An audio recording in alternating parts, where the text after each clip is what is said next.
Hello everyone, welcome to Saral kitchen.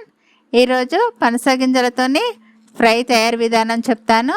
పనస గింజలు ఈ విధంగా ఉంటాయి. మనం పనసకాయలు తింటాం కదా, అందులో పనస తొనలను మొలిస్తే వచ్చే గింజలు అన్నమాట.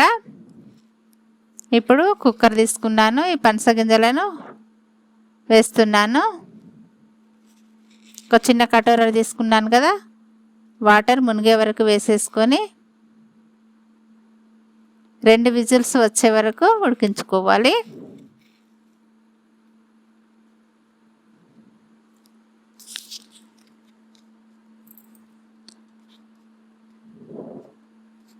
చాలా హెల్తీ ఆహారం ఇది. ఉడికిన తర్వాత ఈ విధంగా ఉంటాయి.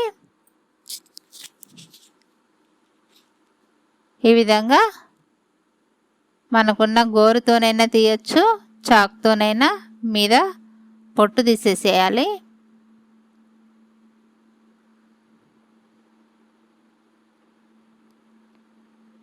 లోపల భాగం చక్కగా ఉడికిపోయింది. ఈ విధంగా తీసేసుకొని అన్నీ పక్కన పెట్టేసుకొని ముక్కలుగా కట్ చేసుకోవాలి. ఇప్పుడు పొయ్యి మీద గిన్నె పెట్టేసాను. 2 టేబుల్ స్పూన్ల ఆయిల్ వేసాను. కొంచెం పల్లీలు వేసాను. దాదాపుగా 3 టేబుల్ స్పూన్ల పల్లీలు వేసాను.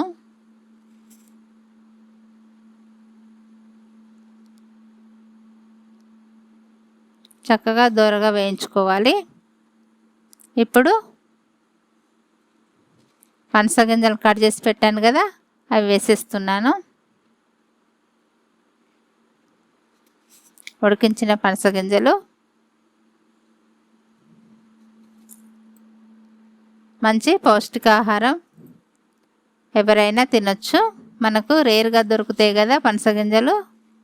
మనకు మార్కెట్లోకి వచ్చినప్పుడు తప్పకుండా తెచ్చుకొని వండుకోండి. కొంచెం జీలకర్ర వేసాను. 1/2 టీ స్పూను ఉప్పు వేసాను. కొంచెం కరివేపాకు, కొంచెం కొత్తిమీర,